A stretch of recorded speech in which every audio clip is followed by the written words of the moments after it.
Assalamualaikum warahmatullahi wabarakatuh.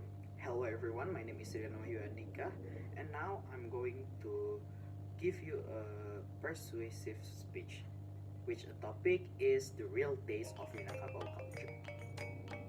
Minangkabau is one of the unique culture that Indonesia have. Many people wrongly see this culture and see it only on their negative side. There are three main hoax that usually other people throw to the people that has an Minangkabau blood inside their body, which of course is very detrimental to the people who come from Minangkabau.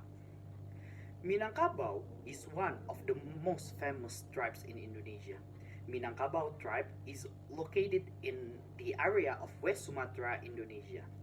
Minangkabau is one of the most widely spread tribes in Indonesia and even in Asia. The reason people with Minangkabau ethnic can be found anywhere in Asia is that Minangkabau people have a culture where if a man is in the adult age, he is required to travel outside the area of Minangkabau and make a living to their areas. Due to the culture of Minangkabau that people who like to leave their area when they are become an adult, Minangkabau people are often found in the crowded place like a market or places of prominent business in Asia.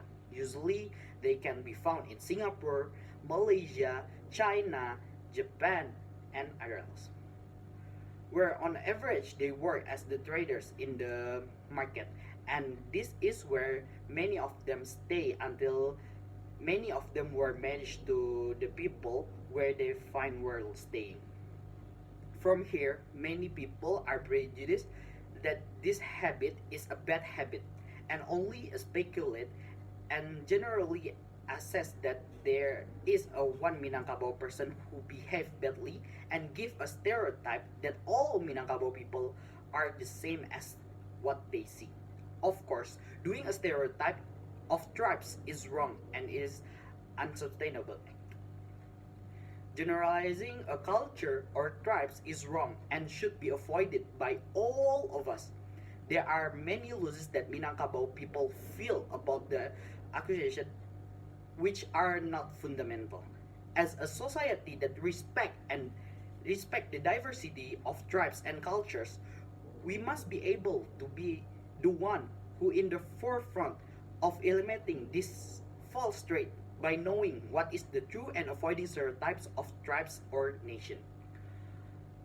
First, the most determinant charge of Minangkabau ethnic people is if you marry someone with Minangkabau ethnicity, you may have to buy a bridge broom at a very high price, otherwise the marriage cannot be carried out. Until now, especially in Indonesia, where my country from, many people are still looking for a partner by looking at where the person is coming from. This habit is very natural actually in Indonesia because many people who wish to have a partner whose village is not far apart to make it easier for their two families to meet and establish good relationship. This hoax is very detrimental to Minangkabau community to cause a material failure because of this hoax. When in fact the culture of Minangkabau there is no true explanation about this hoax. The fact that we can see is there is no Minangkabau customary rule that requires brides to buy the bridge broom at high price or vice versa. This culture is only applied in a small part of West Sumatra, which is certainly not as extreme as many people talking about. An example that I can give is that in my area right now of my origin, namely in the city of Agam, West Sumatra, the culture of buying bridge room and bride does not exist and has never been enforced even once. In Minangkabau culture, when a couple going to wedding, they are treated like a king and queen during the preparation of their wedding. Both families are even obligated to help each other financially, energy, and other preparation, which of the course they is not even to sell or buy their children. The culture thought of Minangkabau is a culture of cooperation and mutual assistance to succeed in the wedding event. This hoax that is spreaded among the people is very detrimental to Minangkabau people. And now I see many Minangkabau people who are difficult or even fail to establish a relationship with a partner they want. I once asked a few people about whether they wanted to date people from Minangkabau or not. And many of them said they tried as many as they can, as many as possible, to avoid having a relationship with Minangkabau people, which of course was very detrimental to us as a people who born and rise in Minangkabau areas. This hoax can cause separation between partners to the determine that of many people who are certainly innocent like me. The second hoax that is very often addressed to Minangkabau people is Minangkabau people are very rude and harsh in speaking. In Minangkabau, if we want to say something, we were taught to talk using three methods. And these methods have been taught hereditarily, and Minang people are very strict in applying this. The first way is Kato Mandaki, which is addressed to people who are older than us. Using the first method, we are required to speak as politely as possible and use a smooth language and a tone that respect that person. The second one is Kato Malerang, which is intended to talk to friends who are the same age as us. We are required to use words that are friendly and informal. The last one is Kato Manurun, where are required to use wise language and try to show that we teach a younger siblings or people who are younger than us. Because this last method is intended to talk to smaller person. After we know in Minangkabau there are three methods of speaking, then we know that Minangkabau is very concerned about the way the tone speaking. By learning to use a three methods of speech that I have mentioned before, we can see that the culture of Minangkabau is very concerned about how someone's talk.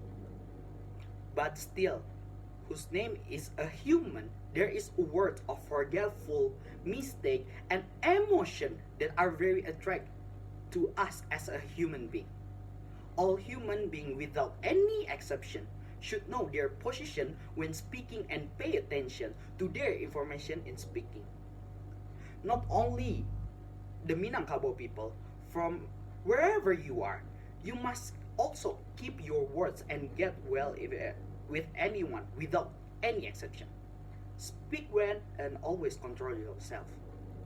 The final hoax is Minangkabau people are very stingy with others. The accusation is said by many people who do not know how the Minang tradition really formed. In Minangkabau tradition, there are a basic philosophy that reads Adat Basandi Syara, Syara Basandi Kitabullah, end quote, which means adat or culture based and supported by Islamic Sharia law, which is based of the Al-Quran and Hadith. Adat Basandi Syara, Syara Basandi Kitabullah, is the foundation of value system that make Islam is the main source of the government and the pattern of behavior and institutional in Minangkabau society. By knowing how Minangkabau culture was formed based on the Al-Quran and Hadith, we can see that Minangkabau culture told everyone to share with those in needs as explained in Al-Quran and Hadith. And we can see how the tradition of Minangkabau people who usually get a fortune, Minangkabau people always do a tradition of sharing to the poor people and people in need. This is thankful way that was taught hereditary, and only now it has become a habit of Minangkabau people DNA.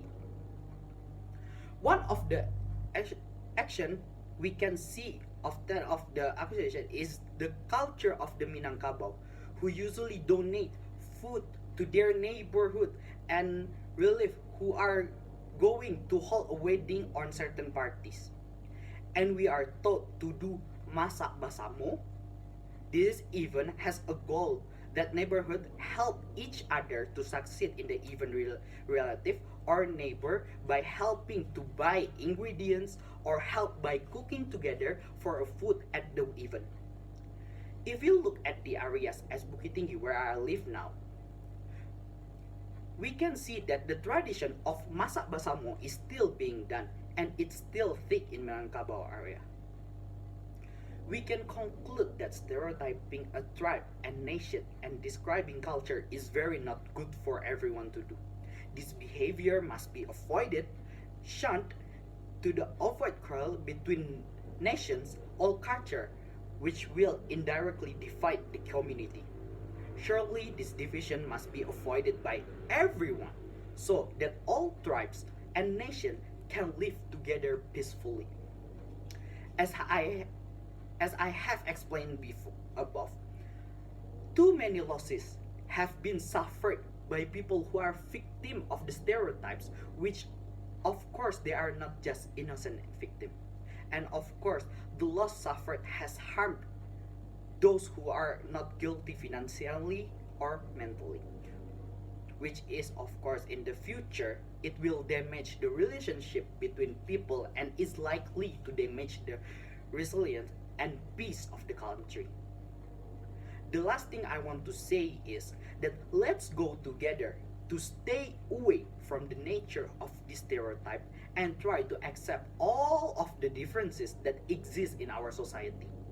By avoiding this bad character, we have played an active role in maintaining the integrity of our country and the integrity of our society as a whole. By avoiding this behavior, we will become a very tolerant people and will easily live and accept it everywhere around the globe. Because this tolerant character has become a commendable habit inside us. Okay, maybe that's all from me. Thank you for listening. My name is Wahyu Andhika. See you next time. Assalamualaikum warahmatullahi wabarakatuh.